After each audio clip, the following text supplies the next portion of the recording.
Hello. Okay, this is my first book, Genius of the Tarot. About 330 pages, 320 pages.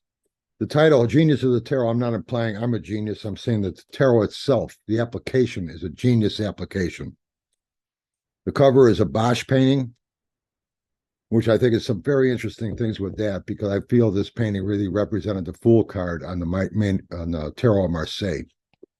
I go into that in the book.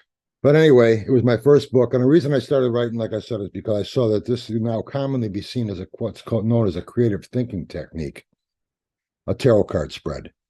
So I really wrote the book as with the attitude of, okay, this is how you read tarot cards. Here's the card meanings and here's card spreads and all that. And oh, by the way, this is why it works. Kirkus gave it a great review. And they liked it for the fact that I was teaching about the tarot cards. They liked my way of teaching it. A very powerful creative thinking technique. I think it's got 9 chapters. And we're just going to go over them very quickly. Here's the chapters. Preface, introduction. And then chapter 1, introducing the tarot. And how this is how I teach the tarot, and this is how I've been doing it since I was a pro reader. I talk a little bit about the Celtic cross, how it was, why it's laid out the way it is, and then I go chapter 3, defining the cards. Now, seeing I formatted my own book, I was able to make sure that it was formatted exactly the way I wanted it. So I did this in what's called 2-card spreads. Each card is shown in a left and right hand page. I go into the cards, a little bit about them, and then I show a quick reference list here on the left, and I talk about the major arcana on the right, and then we go into the cards. Left-hand page shows the card title. Underneath the title, I have a keyword. Here I have new beginnings. And on the right-hand page, I have the same title with another keyword under here. I have believing. Both of these keywords will work for the card. Then I have a description of the card. We're using the Rider-Waite deck in this book. After that, I have a traditional meaning. Then I have what's called a slight shift meaning, where the slight shift would be taking the meaning and turning it a little bit, putting a slant on it, and showing you how the cards do drift in their meanings from one reading to another. I think that's important to know. After that, I have what's called a quirky meaning. And this is just seeing the card in some really weird way that you wouldn't normally look at it. This can also be done with your readings, and it comes in kind of handy. And you'll be doing that anyway as you do read. Then after that, I have random word association. How do you see this card as representing a beginning? What word associations can you make with trust? That's what I have for this card. Each card is set up the same way consistently. Here we have the same thing, magician, a keyword underneath the title on the left-hand page, consciousness and awareness. The right-hand page, another keyword, mastership. Description, traditional meaning, slight shift meaning, quirky meaning. And then a random word association. Now here you can see with the quirky meaning, I see the racetrack, Indy 500. Imagine a checkered flag in his raised hand instead of the wand. Start your engines. The horizontal figure 8 infinity symbol above his head looks like a racetrack. How can you associate car racing with your question? It's just another way of looking at the card. High Priestess, same way. Everything's done. They're all done exactly the same way. Here we have the Empress, creativity under a keyword on the left. Abundance is a keyword on the right. Description, traditional, slight shifts, quirky. Quirky here, I'm seeing the Statue of Liberty here, only she's sitting down. The scepter is her torch. How can you associate the Statue of Liberty or other national monuments to your question? Just another idea. So that's how all these are done. Next, we go into the minor arcana. Quick reference list on the right, on the left, one-word meanings, keywords. A little bit about the minor arcana on the right, and then I go into the suits. Now, with me, the suits represent the four basic functions of consciousness. And I see that as your physical world, the pentacles, your thinking with the swords, your feelings and emotions with the cups, and your actual spirit, what makes you who you are with the wands. And I have those attributes of each one of these personality types on the right. I also have a personification of those four suits down below from the Wizard of Oz. So here we have the personification of as Dorothy, the physical world, wanting to get back to Kansas. And then we go into the meanings. And they're the same, set up exactly the same way as the majors. Very clearly done.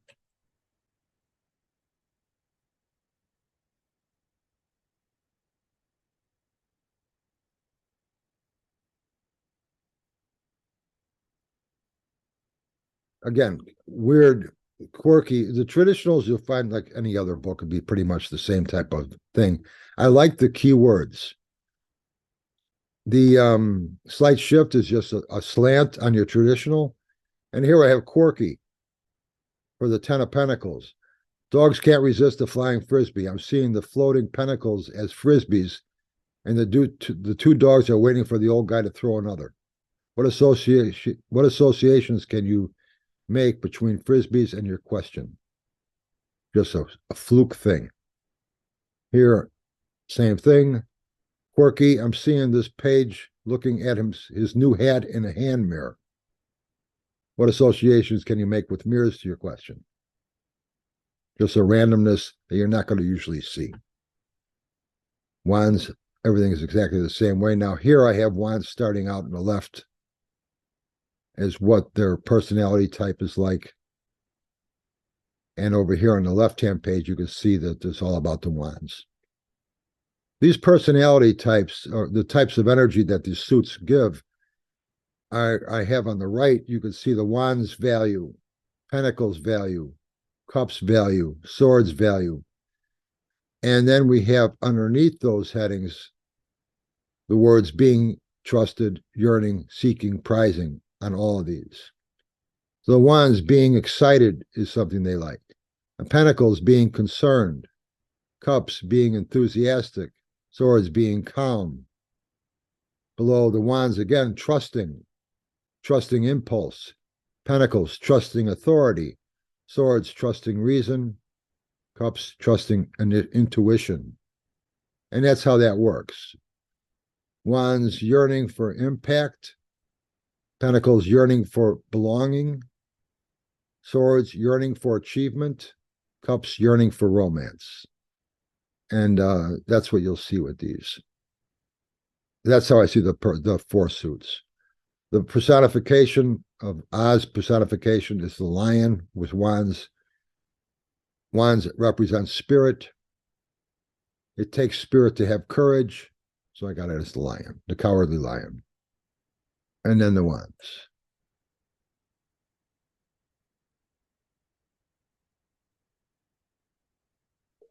Swords, same way.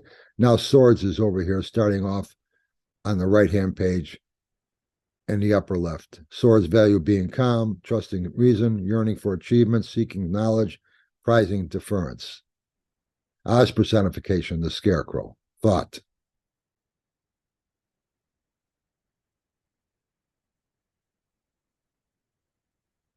So it's consistent. They're all two-page spreads. You won't have a card halfway down the right-hand page starting out, and another card starting on the left-hand page in the left, halfway down the page, or so. Where a lot of formatted books on the tarot have a hard time putting it all in a consistent way. Cups, same way.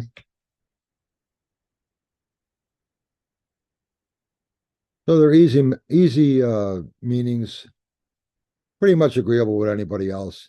I really like the keywords. So like I said, Ted's, I got completion on the left. 10, I have devotion, and 10 of cups on the right.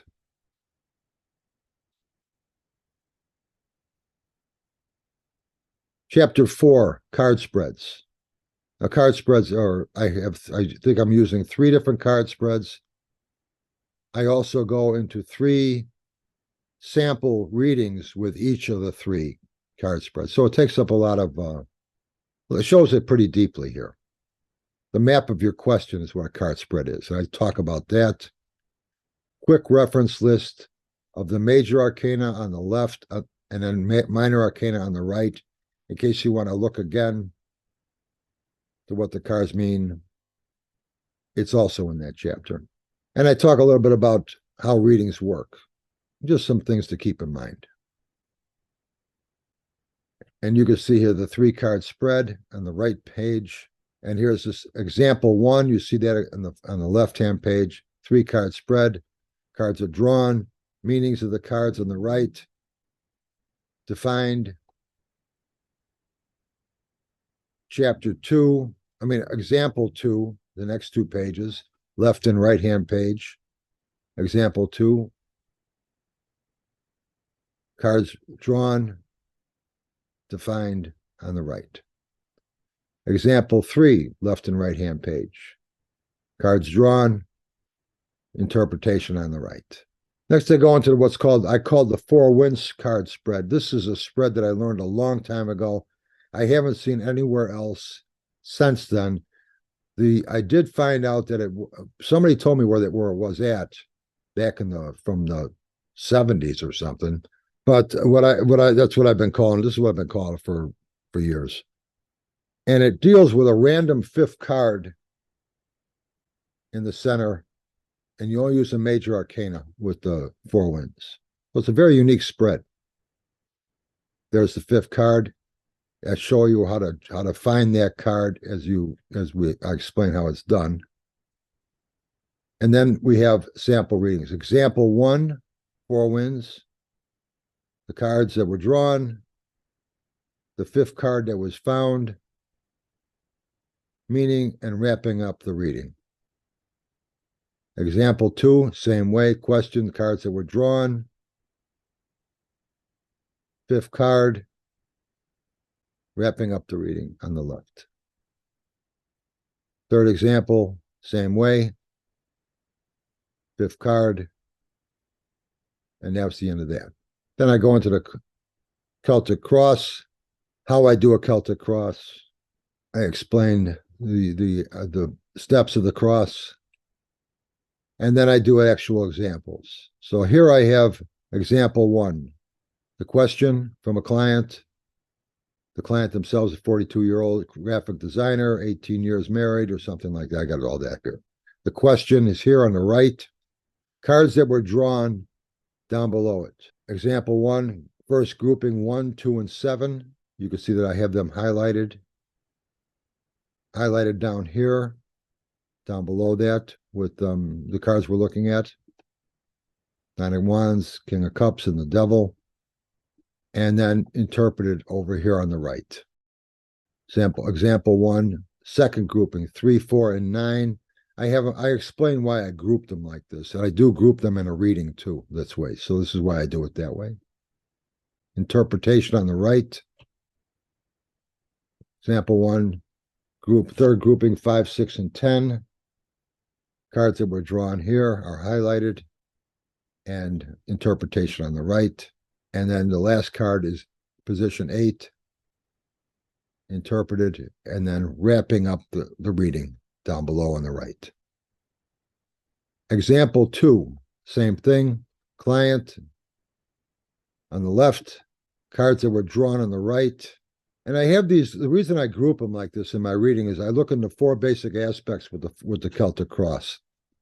That's what is the question with the first grouping, 1, 2, and 7 positions. What is the question? Interpreted on the right. Why do you want this in your life? What, why, how, and when? So why do you want this in your life? The second grouping. Why? Third grouping is how are we going to get it? And the fourth position, just one position by itself, position 8, is when do we act on this? What, why, how, and when? So here we have interpretation, wrapping it up on the second example. Third example, example 3, client, question, cards that were drawn, first grouping, what, second grouping why, third grouping how, and last card when. 8, position 8. Wrap up the reading. This is what we did. This is what we found. Here I have the standard Celtic cross here as well, the standard position meanings, in case you like those. That's it. Here I have some questions and answers. Mindset of a card reader. Position, that is chapter 5. Procedures of a card reading, various types of readings, serious clients, phone readings, house parties, carnivals, and fairs. I talk a little bit about how they change the atmosphere and the situation has changed the readings a little bit. And then I hear in chapter 6 is where I get about the creative thinking technique of a card reading. And I really think that this is important. And I think it's good to know that now the tarot card reading can be seen as a creative thinking technique. And I explain that what that's all about here. I say it's like a mind map. Here's a diagram of a mind map, and I try to show how that is like the Celtic cross. They both do the same thing. Facts, more about it. And then Tarot with a Twist is chapter 7, a few unusual perceptions. A picture speaks 1,000 words. I talk about how one picture could give you all sorts of detailed information. I use the Hermit as an example, and I give you some situations how that can answer certain questions. Then the 15th century painting here, or the front cover I talk about. Here I go into it some more, the book cover. And here I go into city life of the fortune teller in the 18th century Europe. Again, this is still the same chapter. I'm talking about some certain things that just would be interesting to know. Chapter 8 is three-dimensional card spread. It's a different, very involved card spread. This would be something you want to do if you're looking at something maybe for a week instead of just sitting down for an hour with the cards. A project. This is something that would really be an involved situation. And I explain how that works. And the last chapter, Conversations with the Cards, is how some of these cards just come and visit me. They just come to my room, and and we have a conversation, sort of like behind the scenes conversation. Some of it's funny, some of it's entertaining, but usually these major arcana that come to me, there is some type of a little message there on what the card is about. So here I start off with the Devil, and we have a conversation. Next is the Empress, Justice, Death, and last, the High Priestess. And about the author. And that's the book. So that's that. Genius of the Tarot, A Guide to Divination with the Tarot. Endorsed by Mary K. Greer, Rachel Pollack, Michael Gelb, and Michael Michalko, and Kirkus Book Reviews, who reviewed this book and gave it high praise. That's that. So I hope that clears up some things about the book and makes it a little bit more easier for you to know what's in there. So now you know about the book. Bye. Thanks for watching.